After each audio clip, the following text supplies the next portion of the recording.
Nothing in the gate bias. Every day after racing, teams are required to bring some of their crew to the media zone to face the TV cameras and microphones.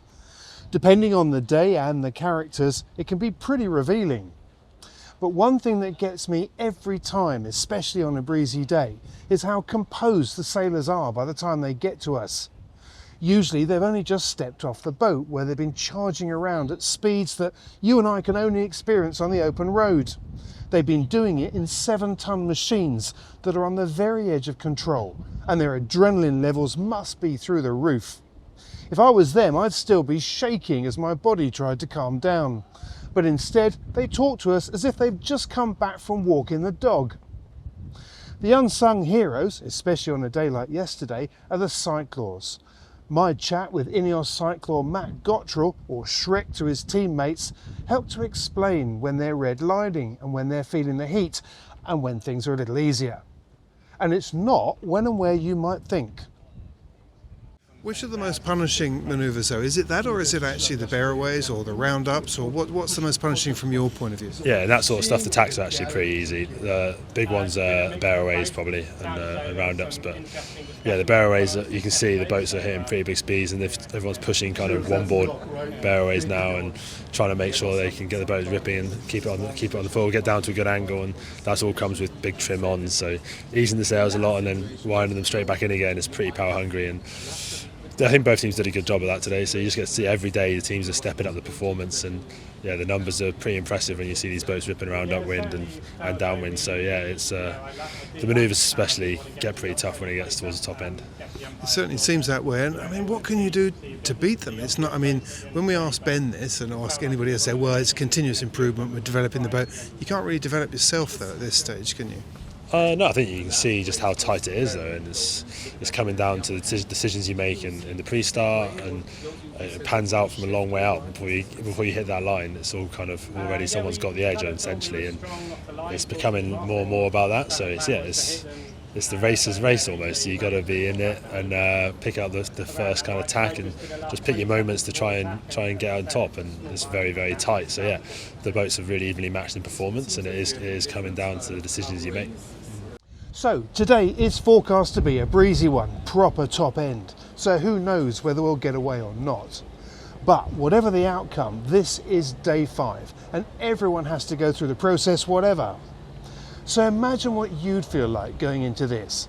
From the pumping dock out to the natural anxiety and the heart rate to match, and then the heat of battle, before coming back to explain it all calmly and collectively.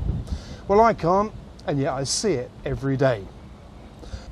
And today is a particularly special day because we are on this gorgeous motor yacht, La Fenice.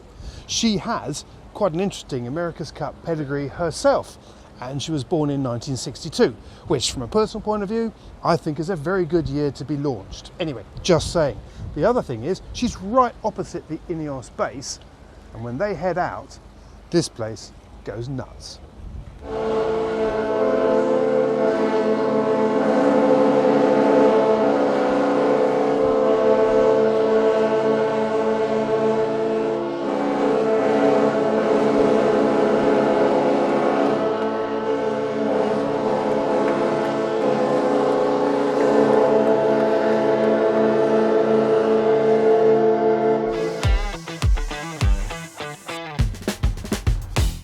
With the breeze up in the high teens and a flat sea state, conditions were perfect.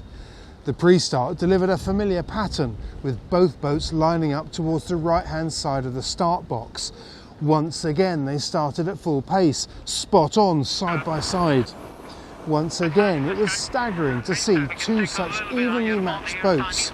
By the top mark, Ineos had managed to squeak a 1-second lead over Luna Rossa. But as they rounded opposite, marked drama on the Italian boat. Shortly after rounding the right-hand gate and at the point where they had accelerated to close to 50 knots, Luna Rossa did a big nosedive and came to a standstill.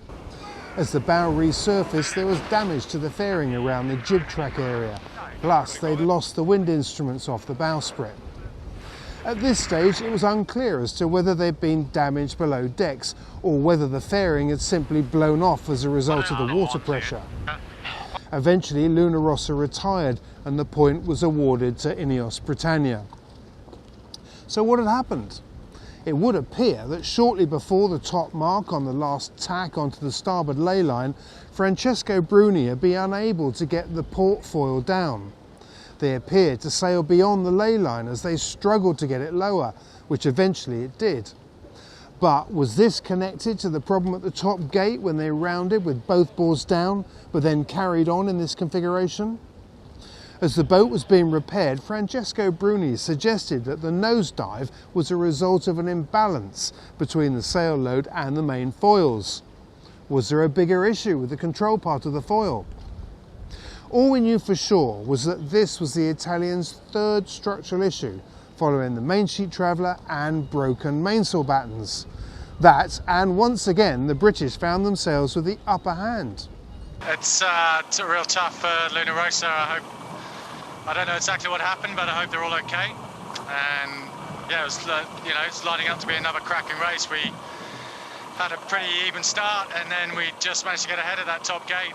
And obviously they went for the tack bear away, and that was the last I saw of them. So yeah, anyway, hope they're all good. Yeah, well, we had a problem at the top mark. We stuffed the bow in the water, and a lot of water coming on deck. We lost the wind instrument and part of the fairing. I think we are going to be able to, pretty sure we're going to be able to fix it for the next race. If managing heart rates in normal conditions isn't hard enough, handling this was impossible to imagine. With around 15 minutes to go, the crew started a test run. More opportunity for the heart rate to rise. Everything looked okay aboard Luna Rossa, and minutes later the battle got underway. To start with, things looked just as they had done before, but as the pair headed out towards the right-hand side of the start box, the Italians appeared to slow down in their jibe. Rather than following them and risk getting engaged, the British went for attack, but as they rounded up they skidded into the boundary and picked up a penalty. So as the race got underway, Luna Rossa were handed a 75-metre advantage.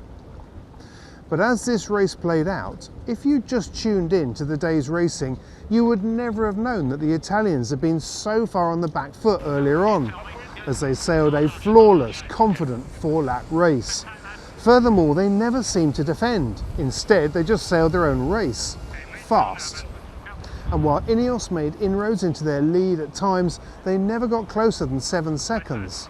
And in the end, Luna Rossa won by 16. So, had the British thrown a chance away, or had the Italians sailed a perfect race? I'd say both. Interestingly, Ineos had sailed faster in this race, but they'd also sailed further, 1 kilometre further. I'd also say that given we started talking about heartbeats this morning, and in conditions that were the breeziest we've seen with top speeds of 55 knots, what a day to see them peak. Francesco talked about the problem with the nosedive being potentially an imbalance between the sails and the main foils. Is that how you see it? No idea. We just haven't seen any of the data or footage. May have been an issue with the One Design system, we don't know. But yeah, we'll definitely be looking at that hard tonight. But he said, I think he was asked whether the rudder had stalled out, and he seemed to be quite emphatic that it wasn't a problem with the rudder. Yeah, again, we just don't know. Like, we'll have to go back and just see any of the sort of fibre optic loading, just if we've got any response. But with all of the data channels, we'll be able to figure out pretty quickly tonight.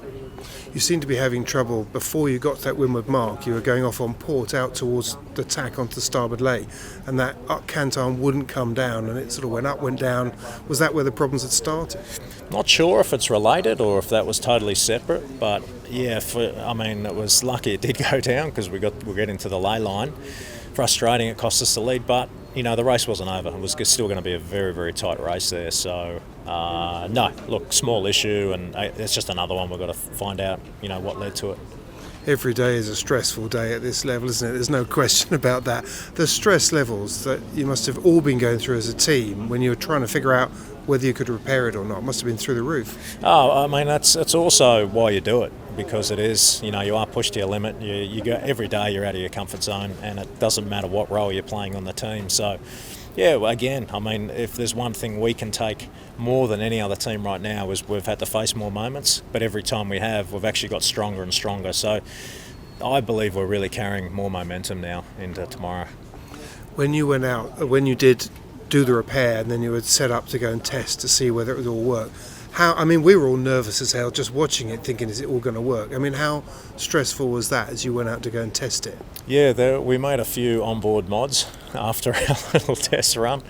A few of the knives came out and made a couple of adjustments, but I mean, I was impressed with it hanging in there. I mean, with that amount of apparent wind speed, you're in a hurricane basically for that top end condition.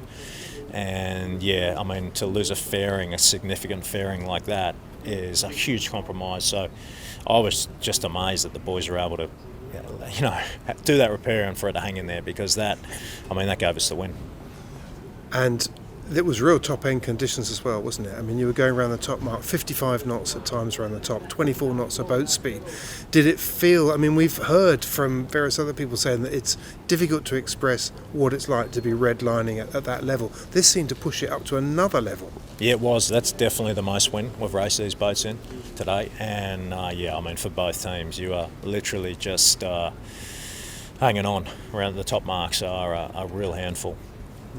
And finally, that's actually the third mechanical issue that you've had so far. Are you a bit concerned about that? Are you frustrated by that? I mean, we knew reliability would be an issue. No, not really. I mean, look, I think at this level, when you're pushing this hard, you're going to face some issues, and all the other teams are not going to be immune from that, you know, and I'm sure they've all had to face things at times, and this won't be the last one, in my view. You know, I mean, you push these boats to the edge, but look, each time we've been able to bounce back, we've been able to bounce back stronger. We're going to learn a lot from what happened today. And again, I think that momentum's definitely coming our way. I can feel it. Nothing like a fight, eh? Yeah, love it. Let's go. Let's start with that second race and that penalty that you incurred. What was going on there? Yeah, look, we got massively out of position for a couple of different reasons. And from there on in, you know, in that breeze, you can't just throw the boat around. You can either break something or have a massive wipeout, and so we were a little bit stuck, to be honest. And that was, you know, it wasn't where we wanted to be. It wasn't our plan, but we just had to deal with it. I thought the team did a great job to bounce back from that, and you know, obviously started on the back foot. But from there on in, we started a great race, kept it close, kept it really tight. I thought the performance of both teams was really impressive, and riding going over that top end wind limit. But yeah, they also did a great job to hang on and defend well. It looked like the Italians at Luna Rossa actually went into a jibe and actually slowed down almost to, I mean, it looked like you were in danger of tailgating them. Did you have to make a quick decision to say, we can't go inside there, we've got to tack? Yeah, I mean, that like I said, we weren't, most of that pre-start, we weren't where we wanted to be. And that was, you know, difficult for us to react to that and regroup. You don't, in that much breeze, again, you don't have that many options because you can't sail the boat out of position or out of angle because you're gonna break something or you're gonna wipe out. So yeah, it was a difficult spot for us to be in, but again, that happens, and I was really pleased with how the team just got on with it, regrouped and pushed hard. The other day you said it's difficult to get across to people just how on the edge you are, redlining both the boat and the crew and everything else. And yet today you go out there and that's the strongest conditions we've seen you race in. I mean, it was beyond the red line today then. Yeah, it was, that second race, because we were just pinging the wind limit and then it cleared, we started, and then the wind came up a couple of knots after that. That was the most we've ever sailed the boat in or raced the boat in, probably similar for Luna Rossa. And again, I thought both teams did a really good job to push the boats that hard. After the start, I don't think either team really made an error, and it was, obviously we wanted to win the race, but we pushed them hard, and it was great to see. Do you think it's redefining what the wind limit might be for these boats in the future? It won't get changed, I'm sure, in this series, but is it more about the sea state rather than the wind limit? Because you both looked relatively comfortable out there in 23, 24 knots of breeze doing 55 knots. Yeah, I think you're right. It's more about the sea state, really. Of course, the wind is critical when it gets above 18 knots, and the sea state is building. Then either sea state or wind is starting to become an issue. But I think the teams are showing that we can handle these boats well. Of course, there's a big question about what the designers are designing towards in that weather window, and I think it's a real credit to both design teams actually that you're seeing. We can just about sail these boats at the wind limit or just a little bit over the wind limit, but the boat is completely redlining. You've got alarms pinging off left, right and centre. So yeah, again, credit to the designers and structural engineers for pushing the limits and getting it just about right. Touch wood. For most of us watching, it's impossible to imagine what the stress levels must be in your heart rate and the rest of it. I mean, from the minute you go out, not the anxiety, but the tension around there. Is that something that you're having to deal with a bit more? I mean, I know you're a super cool guy, but it must be pretty stressful. Yeah, I think the more you sail the boats in these conditions, you can't think about it. If you think about the speed, you think about the loads, you think about what might go wrong, then yeah, you'll be too tense and you'll make mistakes. And I think you just have to try and put that out of your mind. You can trust your teammates. You know what the settings are, what the manoeuvres should be like, and just stick to that. And if you do that and execute that well, then that'll be fine. So, 5 days of racing, 4 wins each. I'm running out of ways to express myself. I'll figure it out tomorrow. I'll see you then.